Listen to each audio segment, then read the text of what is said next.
السلام علیکم ورحمۃ اللہ وبرکاتہ، نحمدہ ونصلی علی رسولہ الکریم، اما بعد فاعوذ باللہ من الشیطان الرجیم، بسم اللہ الرحمن الرحیم، رب اشرح لی صدری ویسر لی امری واحلل عقدۃ من لسانی یفقہوا قولی۔ سورۃ الکہف مکی سورت ہے۔ یہ بعثت کے 8ویں اور 10ویں سال کی درمیانی مدت میں نازل ہوئی۔ سورۃ الغاشیہ کے بعد اس کی 110 آیات ہیں، 1577 کلمات ہیں، حروف کی تعداد 6360 ہے۔ اس سورت کی بہت سے فضائل بیان کیے گئے ہیں۔ رسول اللہ صلی اللہ علیہ وسلم نے فرمایا، جو شخص جمعہ کے دن سورۃ الکہف پڑھتا ہے تو 2 جمعوں کے درمیان اس کے لیے نور روشن ہو جاتا ہے، یعنی اس کو ہدایت ملتی ہے۔ یہ نور ہدایت مراد ہے اس سے، لیکن یہ نور ہدایت اسی کو ملتا ہے جو اس کو اچھی طرح سے تلاوت کر کے اس کو سمجھ کر پڑھتا ہے۔ اسی طرح رسول اللہ صلی اللہ علیہ وسلم نے فرمایا، جس نے سورۃ الکہف کی تلاوت ایسے کی جیسے وہ نازل ہوئی تو یہ اس کے لیے قیامت کے دن اس کی اقامت گاہ سے مکہ تک نور کا سبب بنے گی، اور جس نے اس سورت کی آخری 10 آیات پڑھی اور پھر دجال نکل آیا تو اسے کوئی نقصان نہ پہنچا سکے گا۔ یہ سورت سکینت نازل کرنے والی سورت ہے۔ صحیح بخاری میں آتا ہے، براء ابن عازب سے، وہ کہتے ہیں کہ ایک شخص نے سورۃ الکہف پڑھی تو اس کے گھر میں بندھا ہوا ایک جانور یعنی اس کا گھوڑا بدکنے لگا۔ اس پر اس نے سلامتی کی دعا کی تو اچانک اس کے سر پر ایک ابر سایہ کیا ہوا تھا، یا جیسے ایک شینڈلیئر سا۔ اس نے نبی صلی اللہ علیہ وسلم سے اس کا ذکر کیا تو آپ نے فرمایا، اے شخص تو پڑھتا ہی رہ، کیونکہ یہ تو طمانینت اور سکینت تھی جو قرآن پڑھنے کی بدولت اتری تھی۔ ویسے تو قرآن مجید کا کوئی حصہ بھی پڑھا جائے تو اس سے اطمینان اور تسکین حاصل ہوتی ہے، لیکن خاص طور پر سورۃ الکہف، کیونکہ سورۃ الکہف میں 7 رحمتوں کا ذکر ہے، اور یوں یہ ہفتے کے 7 دنوں کے لیے کافی ہو جاتی ہیں۔ آیت نمبر 16 میں آتا ہے، ینشر لکم ربکم من رحمتہ، تمہارا رب تمہارے لیے اپنی کچھ رحمت کھول دے گا۔ آیت 10 میں آتا ہے، ربنا آتنا من لدنک رحمہ، اے ہمارے رب ہمیں اپنے پاس سے کوئی رحمت عطا فرما۔ آیت نمبر 58 میں آتا ہے، وَرَبُّكَ الْغَفُورُ ذُو الرَّحْمَةِ، اور تیرا رب نہایت بخشنے والا خاص رحمت والا ہے۔ آیت نمبر 65 میں آتا ہے، آتَيْنَاهُ رَحْمَةً مِّنْ عِنْدِنَا، اسے ہم نے اپنے ہاں سے ایک رحمت عطا کی۔ آیت 81 میں آتا ہے، وَأَقْرَبَ رَحْمَةً، اور جو شفقت میں زیادہ قریب ہو۔ آیت 82 میں آتا ہے، رَحْمَةً مِّن رَبِّكَ، تیرے رب کی طرف سے رحمت کے لیے۔ اور 98 میں آتا ہے، قال ھذا رحمت من ربی، کہا یہ میرے رب کی طرف سے ایک رحمت ہے۔ تو بہرحال یہ سورت خوشخبری بھی دیتی ہے، سکینت کا باعث بھی ہے، دجال کے فتنے سے بچانے والی بھی ہے، ہر جمعہ کو پڑھنے والے کے لیے نور ہدایت کا باعث ہے، اور خاص طور پر اگر کوئی اس سورت کی ابتدائی 10 آیات یاد کر لے گا تو وہ دجال کے فتنے سے محفوظ رہے گا۔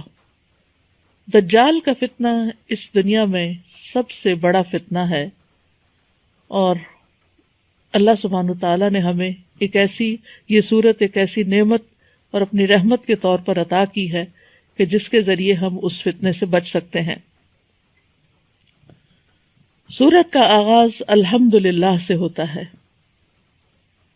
الحمدللہ الذی انزل علی عبدہ الکتاب ولم یجعل لہ عوجا، اللہ کا سب تعریف اللہ کے لیے ہے جس نے اپنے بندے پر کتاب نازل کی اور اس میں کوئی ٹیڑھ نہیں رکھی۔ تو گویا آغاز میں قرآن کا ذکر ہے۔ سورت کا اختتام بھی قرآن کے ذکر پر ہوا ہے.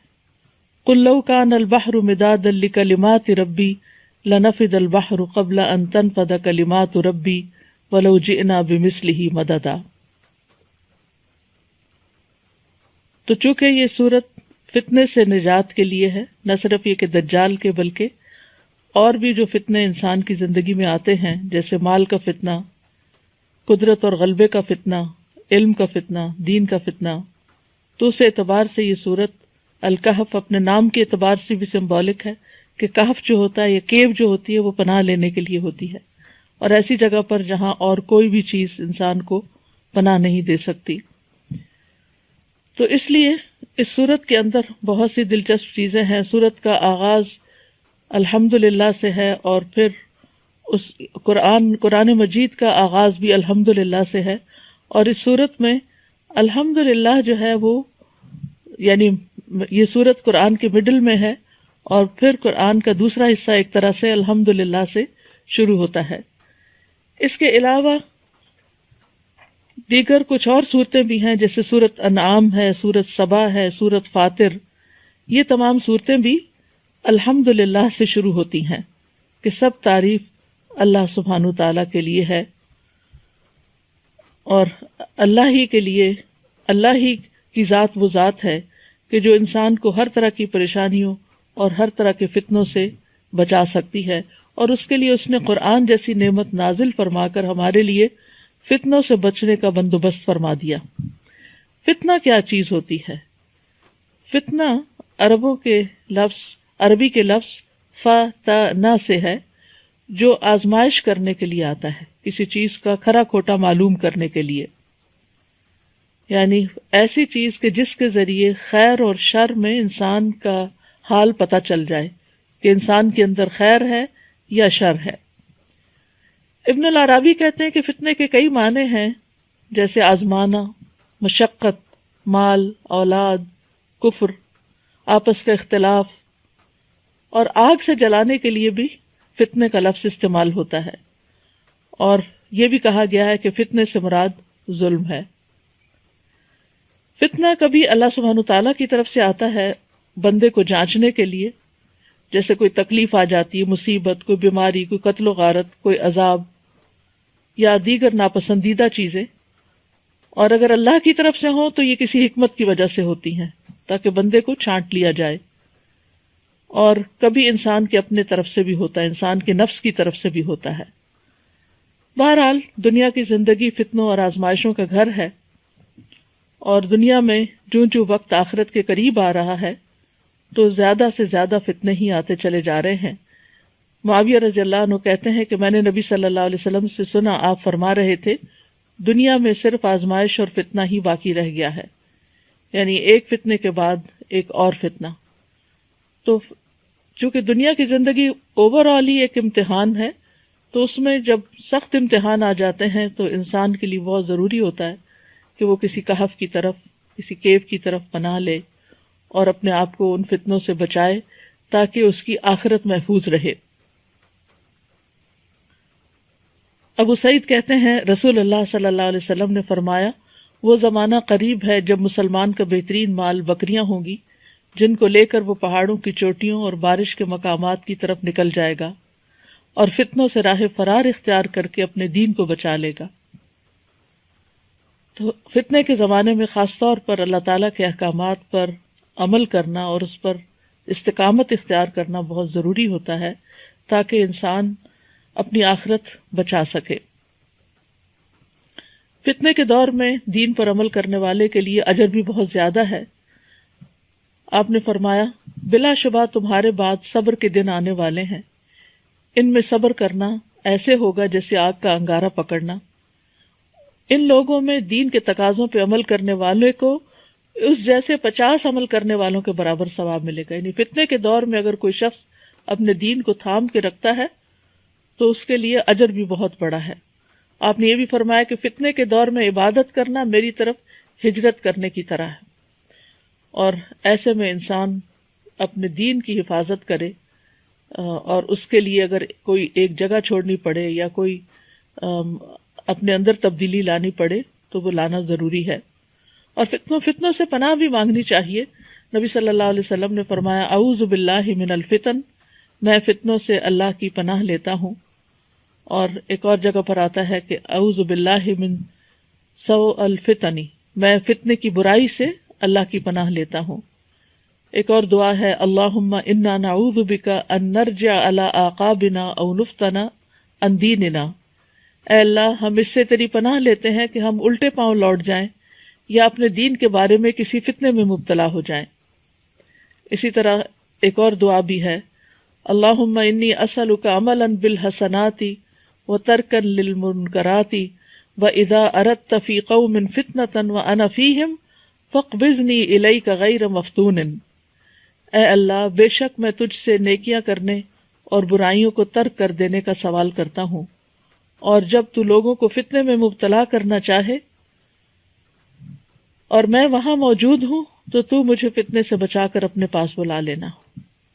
تو بہرحال انسان کے لیے فتنے تو کئی ایک ہو سکتے ہیں، لیکن سب سے بڑا فتنہ دین میں ہوتا ہے. اسی لیے اس سورت کے اندر جن 4 فتنوں کا ذکر کیا گیا ہے ان میں سب سے پہلے دین کے فتنے کی بات کی گئی ہے.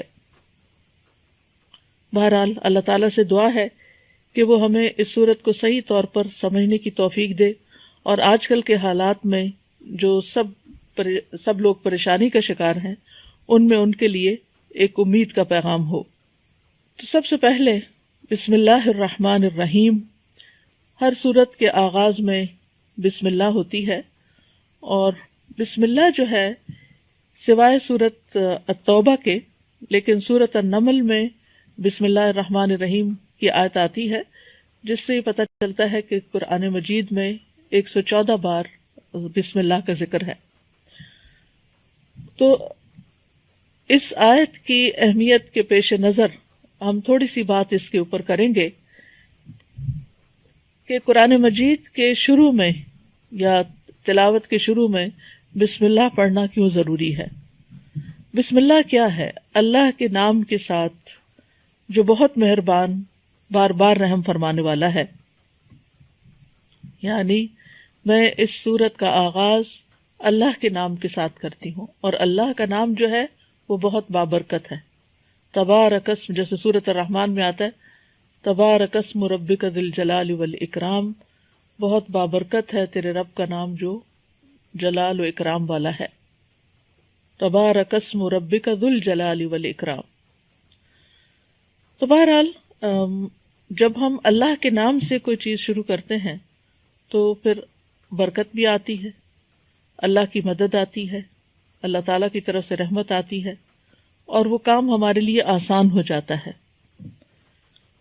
اور پھر اس میں ہم دیکھتے ہیں کہ الرحمن الرحیم، اللہ سبحانہ تعالیٰ کی 2 صفات اس کا ذکر آیا ہے، اور یہ دونوں ہی ان کا اصل مادہ جو ہے وہ رحم ہے، کہ اللہ کے نام کے ساتھ جو بہت مہربان، بہت رحم فرمانے والا ہے. تو اس سے یہ پتہ چلتا ہے کہ قرآن کا نزول جو ہے یہ سراسر اللہ کی رحمت ہے، اور قرآن پڑھنے کی توفیق جو ہوتی ہے انسان کو، یہ بھی سراسر اللہ سبحانہ تعالیٰ کی رحمت سے ہوتا ہے. جب تک اس کی رحمت نہ ہو تو ہم نہ قرآن کو پڑھ سکتے ہیں نہ اس کو سمجھ سکتے ہیں. اور قرآن کا نزول جو ہے یہ بھی سراسر اللہ سبحانہ تعالیٰ کی رحمت ہی کی مینیفسٹیشن ہے. الرحمن علم القرآن، کہ رحمان ہے جس نے قرآن کی تعلیم دی ہے. تو اس میں ایک بہت اہم نقطہ یہ بھی ہے کہ جب انسان علم سیکھے یا سکھائے تو اسے اللہ کی رحمت طلب بھی کرنی چاہیے اور دوسروں کے ساتھ بھی مہربانی کا سلوک کرنا چاہیے.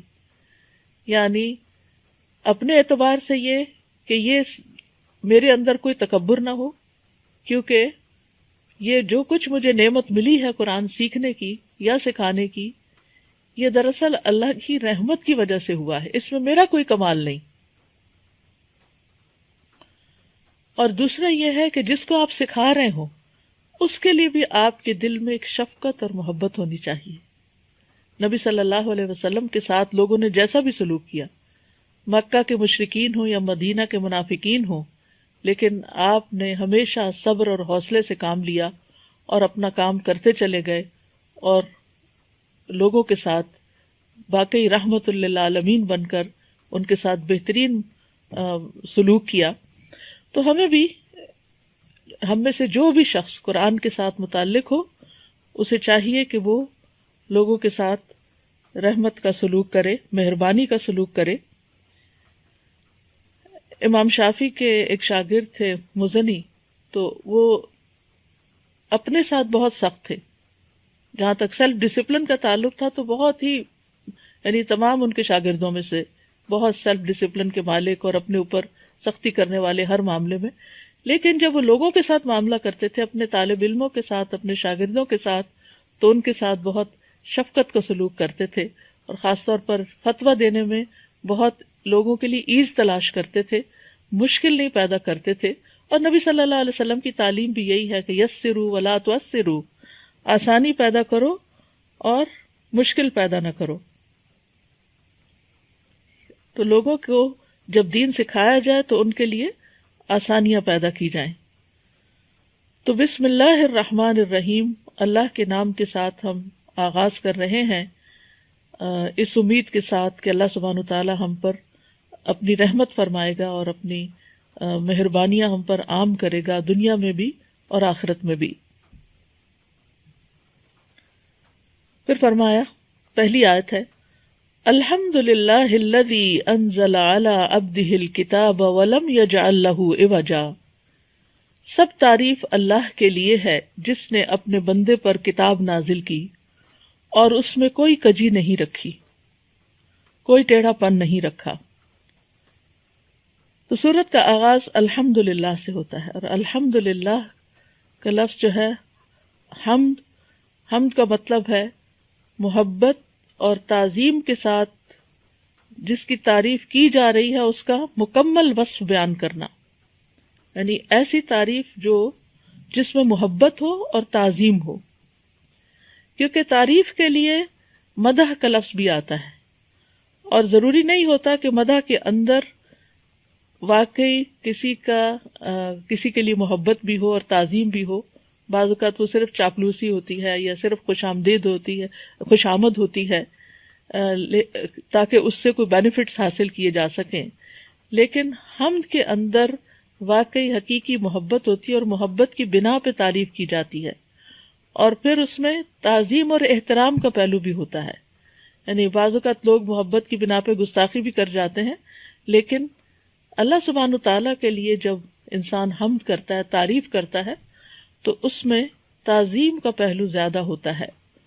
اور پھر یہ ہے کہ اسی طرح شکر کا لفظ بھی استعمال کیا جاتا ہے، اور شکر میں وہ تعریف ہوتی ہے جب کوئی ہم پر احسان کرتا ہے، لیکن اللہ سبحانہ تعالیٰ تو وما بکم من نعمت فمن اللہ، جتنی بھی نعمتیں ہمارے پاس ہیں وہ سب کی سب اللہ سبحانہ تعالیٰ کی طرف سے ہیں، اور اس بنا پر کہ اللہ سبحانہ تعالیٰ اپنی ذات، اپنی صفات، اپنے افعال میں کامل ہے، تو تعریف اللہ ہی کی ہے۔ جہاں تک بندوں کی تعریف کا تعلق ہے تو بندے تعریف ڈیزرو نہیں کرتے، کیونکہ بندے جو ہیں ان میں کمال نہیں ہے۔ اگر کوئی ایک کام اچھا کریں گے تو 10 اس میں غلطیاں بھی ہوں گی۔ یعنی اگر کوئی مثلا نیکی کا کام کرتا ہے، کوئی مثلا صدقہ خیرات کر رہا ہے، تو ہم اس بنا پر کہ یہ بڑا سخی ہے اس کی تعریف شروع کر دیتے ہیں، لیکن ہمیں نہیں پتا کہ اس نے وہ صدقہ کس نیت کے ساتھ کیا ہے، اور اس کا وہ صدقہ قبول بھی ہوا یا نہیں قبول ہوا، یا یہ کہ صدقہ کرنے کے بعد اس نے کوئی احسان جتایا ہے، یا اس نے دوسرے کو کوئی دکھ دیا ہے۔ تو اب ہم تو صرف ایک ظاہری صورت دیکھ رہے ہیں کہ فلاں نے اتنا لوگوں میں تقسیم کیا یا بانٹا یا دیا یا اللہ کی راہ میں دیا، لیکن یہ کامل وصف نہیں ہے اس کے اندر اس کی نیت کی خرابی بھی ہو سکتی ہے، اور اس میں اذیت بھی ہو سکتی ہے، یا کوئی اور مشکل بھی آ سکتی ہے۔ لیکن اللہ سبحانہ وتعالی جب اس کی تعریف کی جاتی ہے تو وہ مکمل تعریف ہوتی ہے۔ تو الحمد للہ، تعریف اللہ کے لیے ہے۔ یہ جو لام ہے للہ میں، یہ لام جو ہے یہ اختصاص کا بھی ہے اور استحقاق کا بھی ہے۔ استحقاق کا مطلب یہ ہے کہ اللہ سبحانہ تعالیٰ ہی حقدار ہے، اور حمد اللہ ہی کے ساتھ خاص ہے، بندوں کی حمد نہیں ہو سکتی۔ اسی لیے آپ دیکھیں نا کہ جب کسی شاعر کو کسی بادشاہ کی تعریف لکھنی ہوتی ہے تو اس کو کیا کہتے ہیں؟ مدح۔ اسی طرح رسول اللہ صلی اللہ علیہ وسلم کی جب نعت لکھی جاتی ہے تو اس کو بھی مدح الرسول کہتے ہیں، حمد الرسول نہیں کہتے۔ ہم صرف اللہ کے لیے، الحمد للہ، کہ تعریف صرف اور صرف اللہ کے لیے ہے۔ اور پھر ال جو شروع میں آیا ہے سب تعریف یعنی مکمل، ال استغراق کا، یعنی استغراق یعنی کہ پوری طرح انکمپس کیا ہوا کہ مکمل تعریف جو ہے اور کامل تعریف جو ہے وہ اللہ سبحانہ تعالیٰ ہی کے لیے ہے۔ تو للہ ہی اللہ کے لیے خاص بھی ہے، اور لام کے وجہ سے اللہ تعالیٰ اس کا حقدار بھی ہے، یعنی حق اسی کا ہے کہ اس کی تعریف کی جائے، کیونکہ جو کچھ اس نے کیا ہے اس کے علاوہ کسی اور نے نہیں کیا۔ اور پھر الحمدللہ کہنا جو ہے وہ میزان کو بھر دیتا ہے۔ جب حقیقی معنوں میں انسان کا دل شکر سے لبریز ہوتا ہے اور وہ اپنے عمل سے اللہ تعالیٰ کی طرف رغبت کرتا ہے اور اللہ کو راضی کرتا ہے، تو تبھی وہ حقیقی معنوں میں اس کی تعریف کر رہا ہوتا ہے۔ تو اللہ سبحانہ تعالیٰ کو اپنی تعریف بہت پسند ہے، کیونکہ وہ تعریف کا حقدار ہے۔ بندے بھی اپنی تعریف پسند کرتے ہیں، لیکن بہت دفعہ ایسا ہوتا ہے کہ انہوں نے جو کام نہیں کیا ہوتا اس پہ بھی چاہتے ہیں، وَيُحِبُّونَ أَن يُحْمَدُوا بِمَا لَمْ يَفْعَلُوا، کہ اس پہ بھی ان کی تعریف ہو جائے جو انہوں نے کیا ہی نہیں۔ اور اگر وہ چھوٹا سا بھی کوئی کام کرتے ہیں تو تعریف کا طلب کرتے ہیں اور تعریف سننا پسند کرتے ہیں، جبکہ بندے اس کے نہ حقدار ہیں اور نہ ہی ان کے لیے تعریف خاص ہے۔ تو اللہ سبحانہ تعالی ہمیں یہاں پر یہ سکھا رہے ہیں کہ ہم جب اللہ کی کسی نعمت کا ذکر کریں تو ہم اس کی تعریف کے ساتھ کریں۔ جیسے اگر اپنی بھی ہم پر بھی کوئی نعمت ہے ہماری ذات پر اللہ تعالیٰ کی، ہماری صحت اچھی ہے، ہمارا دماغ کام کرتا ہے، ہم دیکھ سکتے ہیں، ہم سن سکتے ہیں، ہم بول سکتے ہیں، تو ہمیں الحمدللہ کہہ کر بات شروع کرنی چاہیے، یا نعمت کا ذکر کرنے کے بعد الحمدللہ کہنا چاہیے۔ تو آغاز میں بھی کاموں کے اللہ کی تعریف ہونی چاہیے، اور اختتام پر بھی ہونی چاہیے جب اللہ تعالیٰ توفیق دے کہ وہ کام مکمل ہو گیا ہے۔ الحمد وآخر دعوانا ان الحمد للہ رب العالمین۔ اور اللہ سبحانہ تعالیٰ اپنے کاموں کی ابتدا بھی اور اختتام پر بھی اپنی ذات کی تعریف کرتا ہے۔ وَلِلَّهِ الْحَمْدُ فِي السَّمَاوَاتِ وَالْأَرْضِ وَلَهُ الْكِبْرِيَاءُ، کہ سب تعریف اللہ ہی کے لیے ہے، آسمانوں میں بھی اور زمین میں بھی، کیونکہ وہی دراصل حقدار ہے۔ اور اسی طرح یہ ہے کہ دنیا میں بھی اللہ تعالیٰ کی تعریف ہے اور آخرت میں بھی۔ سورۃ القصص میں آتا ہے وَهُوَ اللَّهُ لَا إِلَٰهَ إِلَّا هُوَ لَهُ الْحَمْدُ فِي الْأُولَىٰ وَالْآخِرَةِ وَلَهُ الْحُكْمُ وَإِلَيْهِ تُرْجَعُونَ، اور وہی اللہ ہے جس کے سوا کوئی معبود نہیں، اسی کے لیے دنیا اور آخرت میں سب تعریف ہے، اور اسی کے لیے حکم ہے، اور اسی کی طرف تم لوٹائے جاؤ گے۔ یعنی حمد فی الاولی والآخرہ، اول بھی اور آخر بھی اسی کی تعریف۔ اسی طرح نبی صلی اللہ علیہ وسلم اللہ تعالیٰ کی تعریف اس طرح کیا کرتے تھے، خاص طور پر رکوع سے سر اٹھانے کے بعد، ربنا ولک الحمد حمدن کثیرا طیبا مبارکن، تو ایک صحابی نے کہی تھی جس کو آپ نے اپریشیٹ کیا تھا کہ اس کو 30 فرشتے اٹھانے کے لیے آئے ہیں، اس کا اجر۔ اور حمدن کثیرا طیبا مبارکن فی کے علاوہ جو آپ فرماتے تھے کہ اللہم لک الحمد ملء السماوات وملء الارض وملء ما شئت من شیء بعد، اے اللہ تیرے ہی لیے ہر قسم کی تعریف ہے جس سے کہ آسمان بھر جائیں اور زمین بھر جائے۔ کتنی خوبصورت تعریف ہے کہ اتنی تعریف کہ جس سے آسمان بھر جائے اور زمین بھر جائے، اور اس کے بعد ہر وہ چیز جسے تو چاہے وہ بھر جائے۔ یعنی اللہ ہونا یہ چاہیے کہ بندہ اتنی اللہ کی تعریف کرے کہ دل بھرے ہی نہ، اور پھر وہ بے اختیار پکار اٹھے کہ یا اللہ تیری اتنی تعریف جس سے سارے آسمان بھر جائیں اور ساری زمین بھر جائے، اور اس کے بعد جو چاہے تو اس کو بھی بھر دے۔ تو ایک دفعہ دل سے الحمدللہ کہنا میزان کو بھر دیتا ہے. یعنی اللہ سبحانہ وتعالیٰ اتنا راضی ہوتا ہے اس بندے سے کہ جو اللہ کی تعریف کرتا ہے کہ اس کا نیکیوں کا پلڑا جو ہے وہ جھک جاتا ہے. اور اسی لیے ہمیں ساری نعمتوں پر اللہ تعالیٰ کی تعریف کرتے رہنا چاہیے، لیکن خاص طور پر یہاں پر جس چیز کا ذکر ہو رہا ہے کہ کس چیز پر اللہ کی تعریف ہے، الذی انزل علی عبدہ الکتاب، کہ جس نے اپنے بندے پر کتاب نازل کی. یعنی اللہ کی تعریف کہ اس نے کتاب نازل کی. انزل ینزل انزال ہوتا ہے اوپر سے نیچے کسی چیز کو لانا. تو اس سے یہ پتہ چلتا ہے کہ اللہ سبحانہ وتعالیٰ اوپر ہے، وہ ہمارے اندر نہیں ہے، وہ ہم سے نیچے نہیں ہے، اور وہ کہاں ہے؟ وہ اوپر ہے. الرحمن علی العرش استویٰ. تو الحمدللہ الذی انزل علی عبدہ، اپنے بندے پر. اپنے بندے سے مراد یہاں محمد صلی اللہ علیہ وسلم ہے. یعنی وہ اللہ کے بیٹے نہیں ہیں، وہ اللہ کے بندے ہیں. اور یہ جو بندگی کی بات ہے، یہ ایک اللہ کے بندے کے لیے سب سے زیادہ خوشی کی بات ہے. یعنی عبد کا لفظ جو ہے یہ بندے کی شان بیان کرتا ہے. الوہ جو ہے وہ اللہ کے لیے ہے، اور بندگی جو ہے وہ بندے کے لیے. تو اللہ سبحانہ تعالیٰ نے آپ صلی اللہ علیہ وسلم کی باقی صفات سے نہیں، آپ کے نام سے نہیں، اللہ محمد نہیں کہا، بلکہ آپ کی عبودیت کی صفت کو اجاگر کرنے کے لیے، کیونکہ آپ صلی اللہ علیہ وسلم اللہ کے سب سے زیادہ عبادت گزار بندے تھے.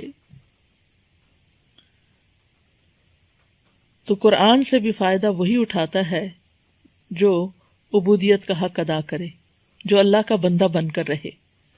کیونکہ بہت سے لوگ قرآن پڑھ لیتے ہیں لیکن جو قرآن کہتا ہے اس پر عمل نہیں کرتے، عبد نہیں بنتے. تو چونکہ اللہ نے کتاب اپنے بندے پر نازل کی ہے تو قرآن کا نزول اسی بندے پر ہوتا ہے، قرآن اسی کو سمجھ میں آتا ہے، قرآن اسی کو عزت بخشتا ہے جو واقعی اللہ کی عبادت کرتا ہے اور اس قرآن کو پڑھ کر عبادت کی طرف رغبت کرتا ہے.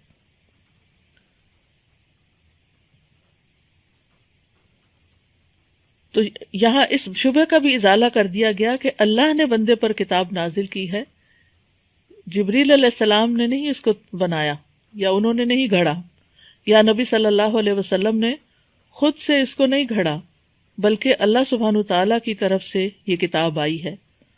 اور کتاب سے مراد تو قرآن مجید ہے، لیکن کتاب کا لفظ جو ہے یہ کتبہ سے ہے، جس کا مطلب ہوتا ہے جمع کرنا. تو قرآن جو ہے یہ جمع کیا گیا ہے، حروف سے الفاظ، الفاظ سے آیات، کلمات اور آیات سے صورتیں، اور پھر نبی صلی اللہ علیہ وسلم نے جس طرح لکھوایا اس طرح لکھا گیا. تو آپ صلی اللہ علیہ وسلم کے پاس بہت سے رائٹرز بھی تھے. جب قرآن کا کچھ حصہ نازل ہوتا تھا تو آپ لکھنے کے لیے کسی نہ کسی کاتب کو بلاتے تھے اور پھر آپ ان کو لکھوا دیتے تھے. تو اس سے یہ بھی پتہ چلتا ہے کہ کتاب اللہ کا کلام تو ہے لیکن یہ ڈاکیومنٹڈ ہے، لکھوایا گیا ہے، اور نبی صلی اللہ علیہ وسلم نے ساتھ کے ساتھ اس کو لکھوایا. وَلَمْ يَجْعَلْ لَهُ عِوَجًا، اور اس کے لیے یعنی اس کتاب کے اندر کوئی ٹیڑھا پن نہیں رکھا، نہ معنی کے اعتبار سے، نہ سٹرکچر کے اعتبار سے، نہ احکام کے اعتبار سے، اور نہ ہی کسی اور یعنی اس کی تعلیمات یا احکامات کے اعتبار سے کوئی عوج نہیں رکھی. ایک ہوتا ہے عوج اور ایک ہوتا ہے عوج. عوج کہتے ہیں وہ ٹیڑھا پن جو آنکھ سے بسہولت دیکھا جا سکے، مثلا لکڑی وغیرہ کا یا کسی لوہے کی تار کا ٹیڑھا پن. اور عوج کہتے ہیں معانی میں کجی، یعنی معانی کے اندر کوئی ٹیڑھا پن نہیں رکھا، کوئی اس میں تناقض نہیں، کنٹراڈکشن نہیں، کوئی لہو و لعب نہیں، کوئی عبث بیکار بات نہیں، کوئی جھوٹ نہیں. تو اللہ سبحانہ وتعالیٰ نے اس کتاب کو ان ساری چیزوں سے پاک کر دیا. وَلَمْ يَجْعَلْ لَهُ عِوَجًا، کہ اس میں کوئی عوج، کوئی ٹیڑھا پن نہیں رکھا. یہ بھی اللہ سبحانہ وتعالیٰ نے اس کتاب کی تعریف بیان کی ہے اور اس کتاب کو ہر طرح کی خامی اور کمزوری سے پاک بتایا ہے. یہ اللہ سبحانہ تعالیٰ کا خاص کرم ہے، خاص فضل ہے کہ اس نے اس کتاب کو ہر طرح کی پیچیدگی سے اور ٹیڑھے پن سے محفوظ رکھا تاکہ لوگ اس سے صحیح طور پر فائدہ اٹھا سکیں. اور اس کے کئی ایک نام ہیں. بعض علماء نے ایک قرآن مجید کے 97 نام جمع کیے ہیں کہ اس کے مختلف نام ہیں، اور اس کو کتاب یعنی کہ رحمت بھی کہا گیا، نور بھی کہا گیا ہے، ہدایت بھی کہا گیا ہے.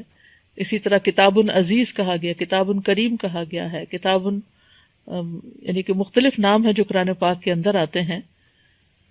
تو بہرحال یہ کتاب جو ہے یہ ایک بہت ہی معزز کتاب ہے، بہت ہی بہترین کتاب ہے.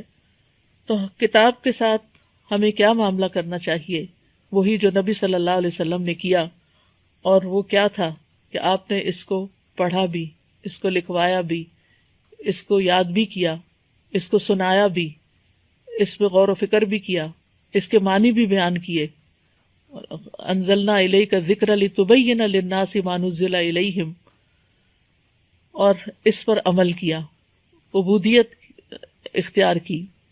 تو ہم سب کے لیے بھی ضروری ہے کہ ہم اس کتاب کے ساتھ وہی معاملہ کریں جو اللہ کے رسول صلی اللہ علیہ وسلم نے کیا، یعنی اس کو پڑھیں، اس کو سمجھیں اور اس پر عمل کریں، تاکہ جس طرح اس کتاب کو اس کتاب کی وجہ سے پڑھنے والے معزز ہوئے.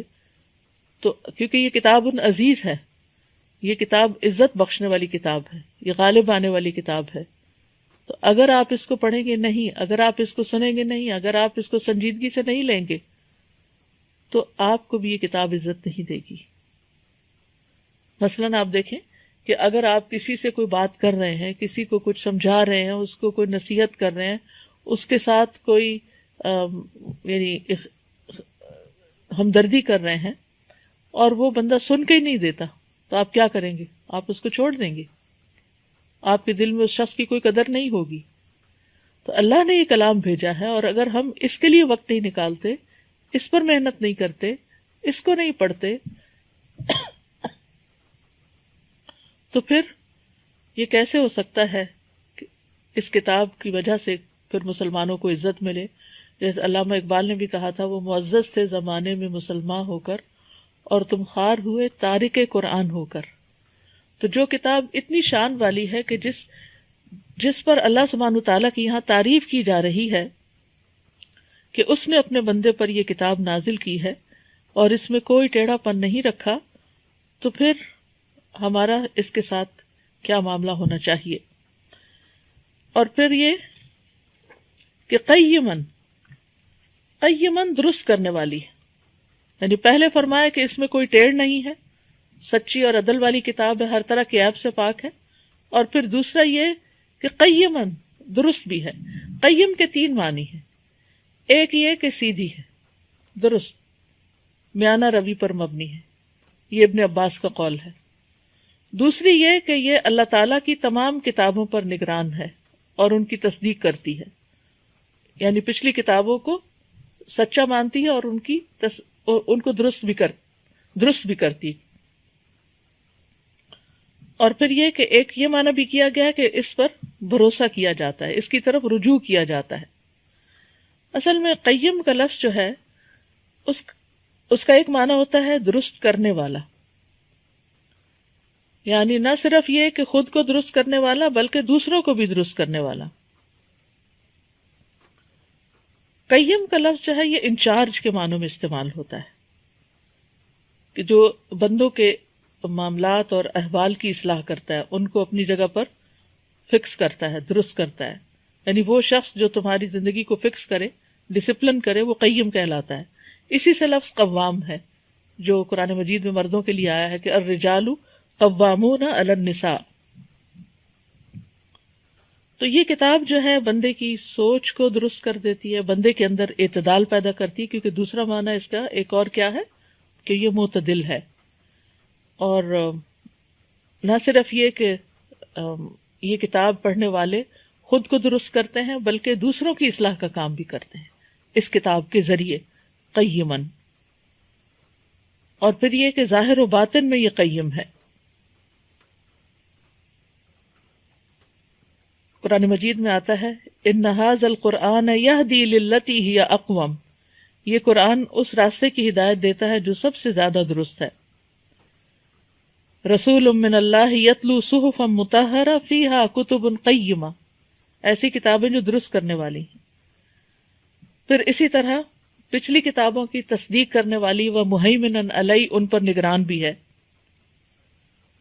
اللہ تعالیٰ فرماتے ہیں یا اہل الکتاب قد جاءکم رسولنا یبین لکم کثیرا مما کنتم تخفون من الکتاب، اے اہل کتاب تمہارے پاس ہمارا رسول آ گیا ہے جو تمہارے لیے بہت سی وہ باتیں بیان کرتا ہے جن کو تم کتاب میں چھپایا کرتے تھے. یعنی اس کتاب نے آ کر پچھلی کتابوں میں اگر کوئی تحریف ہوئی یا کچھ تو اس کو بھی درست کیا، اس کو بھی کھول کے رکھ دیا. پھر یہ ہے کہ مقصد کیا ہے اس کتاب کے آنے کا، لینذر، تاکہ ڈرائے. لام جب کسرہ کے ساتھ آتا ہے عربی زبان میں تو تعلیل کے لیے آتا ہے، یعنی اس مقصد کے لیے، اس وجہ سے. اور جب سکون کے ساتھ آتا ہے یعنی لام پہ جب جزم آتی ہے تو وہ امر کے لیے ہوتا ہے، جیسے وَلْيَطَّوَّفُوا بِالْبَيْتِ الْعَتِيقِ، یعنی یہ حکم دیا جا رہا ہے انہیں چاہیے کہ طواف کریں پرانے گھر کا، انکان خانہ کعبہ کا. لِيُنذِرَ بَأْسًا شَدِيدًا، تاکہ یہ سخت عذاب سے خبردار کرے، ڈرائے. یعنی اس قرآن کے ذریعے اللہ تعالیٰ اپنے ہاں موجود عذاب سے ڈرائے لوگوں کو، یا اس شخص کو اپنی اس قضاء و قدر سے ڈرائے جو اس کے احکامات کی مخالفت کرنے والوں کے لیے ہے. اور یاد رکھیے اس میں دنیاوی عذاب اور اخروی عذاب دونوں ہی شامل ہیں. اور یہ بھی اللہ تعالیٰ کی نعمت ہے کہ اس نے اپنے بندوں کو خوف دلایا ہے اور ان کو ان چیزوں سے ڈرایا ہے جو ان کے لیے نقصان اور ہلاکت کا باعث ہیں. لِيُنذِرَ بَأْسًا شَدِيدًا. اور انبیاء جو آئے ہیں تو ان کے جو فرائض منصبی ہوتے ہیں ان میں ڈرانا اور خوشخبری دینا دونوں ہی چیز ہے. اور وہ اپنے پاس سے نہیں ڈراتے، وہ اللہ کی طرف سے آئی ہوئی وحی کے مطابق ڈراتے ہیں. رسول اللہ صلی اللہ علیہ وسلم کی آمد کا ایک مقصد قرآن مجید میں کیا بتایا گیا؟ سورۃ الفتح میں آتا ہے اِنَّا أَرْسَلْنَاكَ شَاهِدًا وَمُبَشِّرًا وَنَذِيرًا، بے شک ہم نے آپ کو گواہی دینے والا، خوشخبری دینے والا اور ڈرانے والا بنا کر بھیجا ہے. تو قیما لینذر بأسا شدیدا من لدنہ. اچھا، اگر اس میں بأسا شدیدا جو ہے یہ عذاب کے لیے استعمال ہوا ہے اور یہ نکرہ آ رہا ہے. جب نکرہ آ رہا ہے تو اس کا مطلب کیا؟ نکرہ کا مطلب کیا ہے کہ کوئی بھی کسی بھی طرح کا عذاب دنیا میں یا آخرت میں. جیسے دنیا میں مختلف طرح کی جو تکلیفیں آتی ہیں انسان پر، باس جو ہے یہ تکلیف کے لیے بھی استعمال ہوتا ہے، صرف عذاب ہی کے معنوں میں نہیں آتا. تو جیسے یہ تکلیفیں جو ہیں مثلاً انسان کو اپنی صحت کی طرف سے کوئی تکلیف آتی ہے، مالی کوئی تکلیف آ جاتی ہے، کوئی وبا پھیل جاتی ہے، اسی طرح کو بچوں کی طرف سے تکلیفیں آ جاتی ہیں، یعنی انسان. اور پھر یہ کہ جسمانی تکلیفیں آ جاتی ہیں، کبھی روحانی تکلیفیں آتی ہیں، کبھی کوئی خوف آتا ہے، کبھی جان و مال کا نقصان ہوتا ہے. تو یہ ساری چیزیں اللہ کے اذن سے ہوتی ہیں. لِيُنذِرَ بَأْسًا شَدِيدًا مِن لَدُنْهُ، اس کی طرف سے آئیے، یعنی جو بھی آ رہا ہے تمہاری زندگی میں یہ اللہ کے اذن سے آ رہا ہے، اللہ کی طرف سے آ رہا ہے. اور اس پر اس نے تمہیں خبردار بھی کیا ہے کہ اگر تم نافرمانیاں کرو گے تو وہ تمہیں دنیا میں بھی پکڑ سکتا ہے، ورنہ آخرت کا عذاب تو ہے ہی کہ جو اللہ کو ناراض کر کے دنیا سے جائے گا پھر اللہ تعالیٰ چاہے تو اسے بخش دے اور چاہے تو اس کو سزا دے. اور پھر یہ کہ یہ ایک عمومی بات کی گئی من لدنہ، یعنی عمومی طور پر کسی بھی طرح کا.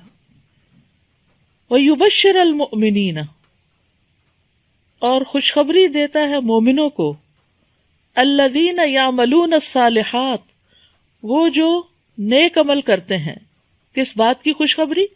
أَنَّ لَهُمْ أَجْرًا حَسَنًا، کہ ان کے لیے بہترین اجر ہے، ان کے لیے بہت ہی عمدہ اجر ہے، ہر طرح کی بھلائی ہے، حسنہ۔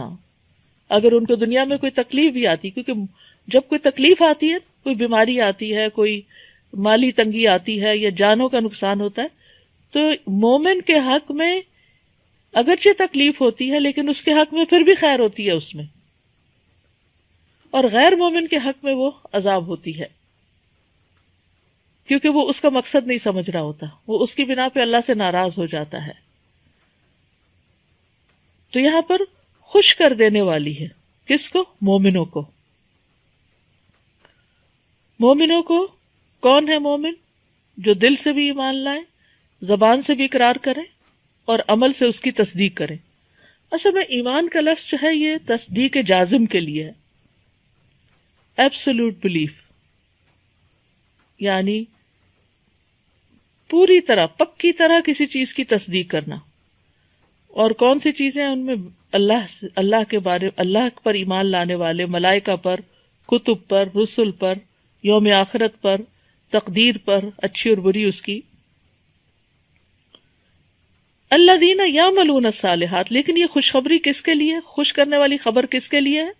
جو نیک عمل کرتے ہوں۔ پیچھے آپ نے دیکھا انذار کس کے لیے ہے؟ یہ نہیں بتایا، عام ہے، یعنی اس میں مومن کافر سبھی ہو سکتے ہیں، اللہ کی نافرمانی کرنے والے چاہے کسی بھی لیول پر ہوں، سب کے لیے انذار ہے، عمومی بات کی گئی ہے۔ لیکن خوشخبری کے لیے شرط لگا دی گئی ہے، عمومی خوشخبری نہیں ہے۔ الذین یعملون الصالحات، وہ جو نیک عمل کرتے ہیں، صالحات۔ اور ایمان اور عمل صالح جو ہیں وہ لازم و ملزوم ہیں، بلکہ عمل صالح ایمان کے اندر بھی شامل ہیں۔ اور عمل صالح کے لیے سب سے پہلی شرط جو ہے وہ اخلاص ہے، اس طرح سے کہ انسان اپنے عمل میں اللہ کی رضا اور آخرت کے گھر کے سوا کوئی مقصد نہ رکھے اپنے دل میں۔ جب کوئی نیک عمل کر رہا ہو، چاہے کسی کی مدد ہو رہی ہے، مال سے ہو رہی ہے، جان سے ہو رہی ہے، عبادت ہو رہی ہے، دعا ہو رہی ہے، ذکر اذکار ہو رہے ہیں، ان سب کے پیچھے مقصد کیا ہو کہ یہ میں اللہ کی رضا کے لیے کر رہا ہوں۔ اب آپ سوچ سکتا کہ آپ کے ذہن میں سوال یہ آ رہا ہو کہ کیا پھر کسی خاص مقصد یا تکلیف کو دور کرنے کے لیے دعا نہیں کرنی چاہیے؟ ضرور دعا کرنی چاہیے، اور اللہ سبحانہ وتعالیٰ دعا کرنے کو پسند کرتا ہے۔ تو جب اللہ تعالیٰ کو ہم دعا کے ذریعے اللہ کو راضی کریں گے تو پھر اللہ کی رحمت بھی آئے گی، اللہ کی مدد بھی آئے گی، تکلیف بھی دور ہوگی۔ تو اللہ کے لیے خالص ہونے کا مطلب کیا ہے؟ کہ انسان اپنے عمل میں اللہ کی رضا اور آخرت کے گھر کے سوا کچھ اور نہ چاہے، اور دوسرا یہ کہ اللہ کی شریعت کی پیروی کرے، اس سے باہر نہ نکلے، خواہ وہ شریعت محمد صلی اللہ علیہ وسلم کی ہو یا کسی اور نبی کی۔ تو وَيُبَشِّرَ الْمُؤْمِنِينَ الَّذِينَ يَعْمَلُونَ الصَّالِحَاتِ، یہاں ایک بات اور بھی یاد رکھیں، اور وہ یہ ہے کہ ایمان کے درجے مختلف ہوتے ہیں، ہر ایک کا ایمان ایک جیسا نہیں ہوتا۔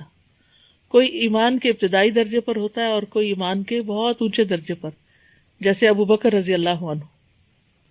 ابو بکر رضی اللہ عنہ کا ایمان کس وجہ سے زیادہ تھا، یا ان کا مقام کس وجہ سے زیادہ تھا؟ حضرت عائشہ کہتی ہے کہ ایسا نہیں کہ انہوں نے اپنے باقی ساتھیوں کے مقابلے میں زیادہ نمازیں پڑھی تھیں یا زیادہ اور نیک کام کیے تھے، ان کے اخلاص کی وجہ سے ان کے اخلاص کی وجہ سے ان کا مقام اور مرتبہ دوسروں کے مقابلے میں بڑا ہے۔ اور پھر نیکیوں میں سبقت کرنا، سب سے پہلے آگے بڑھ جانا، ہر کام میں آگے بڑھ جانا۔ تو وَيُبَشِّرَ الْمُؤْمِنِينَ الَّذِينَ يَعْمَلُونَ الصَّالِحَاتِ، تو اس طرح جب ایمان کے درجے فرق ہیں تو پھر اسی کے مطابق خوشخبری بھی فرق درجوں پہ ہے۔ مومنین کے لیے خوشخبری سب مومنوں کے لیے، لیکن سب کے لیے ایک جیسی خوشخبری نہیں، کیونکہ متقین کا اور مقام ہے، محسنین کا اور مقام ہے، اور پھر اسی طرح جنت کے درجات بھی مختلف ہیں۔ یاد رکھیے ایمان گھٹتا بھی ہے اور ایمان بڑھتا بھی ہے۔ نیک کام کرنے سے ایمان بڑھتا ہے، اللہ پہ توکل بڑھتا ہے، اللہ کی محبت بڑھتی، اللہ سے امید بڑھتی ہے، اور برے کام کرنے سے چاہے زبان سے لا الہ الا اللہ بھی کہتے رہیں لیکن اگر عمل اس میں ساتھ شامل نہیں تو پھر اسی اعتبار سے انسان کا زوال بھی شروع ہو جاتا ہے۔ اللہ تعالی ہم سب کو اس سے محفوظ رکھے۔ اور پھر وَيُبَشِّرَ الْمُؤْمِنِينَ الَّذِينَ يَعْمَلُونَ الصَّالِحَاتِ، تو نتیجہ کیا ہے کہ ہمیں زیادہ سے زیادہ صالح عمل کرنے کی طرف توجہ کرنی چاہیے، کیونکہ عمل سے زندگی بنتی ہے، جنت بھی جہنم بھی۔ تو عمل جو ہے وہ ہر حال میں ضروری ہے، اور اس میں ہر طرح کے نیک عمل شامل ہیں، چاہے وہ اللہ تعالیٰ کی عبادت سے متعلق ہوں یا بندوں کی خدمت سے متعلق۔ اور نتیجہ کیا ہے؟ ان لہم، کہ ان کے لیے، لہم یہاں تخصیص کے لیے، کہ بے شک انہی کے لیے ہیں، اجرن حسنا، اچھا اجر، عمدہ اجر، یعنی جیسا ان کے لیے ان کا، اور اجر جو ہوتا ہے وہ عمل کے مقابل ہوتا ہے، اجرت سے ہے، یعنی جتنی محنت کرو گے اتنا ہی تمہیں ریوارڈ ملے گا۔ اور یہ بھی اجرن بأسن کی طرح کیا ہے؟ نکرہ ہے، اور جب نکرہ ہوتا ہے تو پھر اس میں عموم بھی پایا جاتا ہے، یعنی ہر طرح کا اجر شامل ہو جاتا ہے۔ حسنن، عمدہ، اور اجرن حسنن میں دنیا کا اجر بھی اور آخرت کا اجر بھی، جیسے قرآن مجید میں سورۃ یونس میں آتا ہے للذین احسنوا الحسنى وزیادہ، کہ جن لوگوں نے اچھا کیا ان کے لیے اچھائی ہے اور زیادہ بھی ہے، ان کے لیے زیادہ بھی ہے۔ اسی طرح حل جزاء الاحسان الا الاحسان، کیا احسان کا بدلہ کچھ اور بھی ہو سکتا ہے؟ اور پھر جو لوگ چھپ کے عبادت کرتے ہیں اور راتوں کو عبادت کرتے ہیں تو اس کے بارے میں سورۃ سجدہ میں آتا ہے فلا تعلم نفس ما اخفی لهم من قرۃ اعین، تو کوئی شخص نہیں جانتا کہ ان کے لیے آنکھوں کی ٹھنڈک میں سے کیا کچھ چھپا کے رکھا گیا ہے۔ لیکن یہ آنکھوں کی ٹھنڈک جنت میں کس کے لیے ہے؟ جس کے لیے دنیا میں اس کی نماز آنکھوں کی ٹھنڈک ہے، اور خاص طور پر رات کی عبادت کو وہ انجوائے کرتا ہے اور اس میں اخلاص ہوتا ہے، اللہ تعالیٰ کی رضا کے لیے وہ کرتا ہے۔ اب سوال یہ پیدا ہوتا ہے کہ یہ انذار کیوں اور تبشیر کیوں؟ اور یہاں ہم دونوں کا ایک بہترین کمبینیشن دیکھتے ہیں پورے قرآن کی طرح، کہ جہاں ڈرانے کی بات ہے وہ وہیں پر خوشخبری کی بات بھی آ جاتی ہے۔ تو یہاں ڈرایا کیوں کیا؟ اللہ سبحانہ وتعالیٰ ڈراتے کیوں ہیں؟ کیونکہ کچھ لوگ ایسے ہوتے ہیں کہ جو کہتے ہیں کہ دین میں ڈرایا نہیں کریں، ڈرانا جو ہے اس کی وجہ سے لوگ جو ہے وہ دین سے بھاگ جائیں گے۔ نہیں، بیلنس رکھنا چاہیے۔ کچھ شخصیتیں ایسی ہوتی ہیں، کچھ لوگ ایسے ہوتے ہیں کہ جو ڈر کے نیک عمل کرتے ہیں، اور کچھ لوگ ایسے ہوتے ہیں جو کسی خوشخبری کی وجہ سے۔ بہرحال دونوں ہی چیزیں ہیں، اور دونوں، یعنی یہ نہیں کہ ڈر زیادہ اور خوشخبری کم۔ جو لوگ برے کام کر رہے ہیں ان کو ڈرنا ہی چاہیے، اور جو اچھے کام کر رہے ہیں ان کو ہوپ بھی رکھنی چاہیے، یعنی ان کو اچھی امید بھی رکھنی چاہیے۔ تو آپ دیکھیے کہ ان دو آیتوں کے اندر توحید، رسالت، آخرت، ایمان کے جو بنیادی ارکان ہیں ان کا ذکر ملتا ہے، اور پھر اسی طرح اللہ تعالیٰ کی محبت، خوف اور رجا، یہ تینوں چیزوں کا ذکر ہے۔ محبت کس بات پر؟ الحمدللہ میں محبت کی وجہ سے ہم تعریف کرتے ہیں اللہ کی، کیونکہ اس نے اپنے بندے پر کتاب نازل کی اور ہمیں کتاب کے ذریعے ہدایت دی۔ اور پھر خوف، وَيُنذِرَ الَّذِينَ قَيِّمًا لِيُنذِرَ بَأْسًا شَدِيدًا، اور رجا، وَيُبَشِّرَ الْمُؤْمِنِينَ۔ تو یہ قرآن کا اعجاز ہے کہ اس میں چند لفظوں کے اندر بہت بڑے بڑے معنی رکھ دیے گئے ہیں۔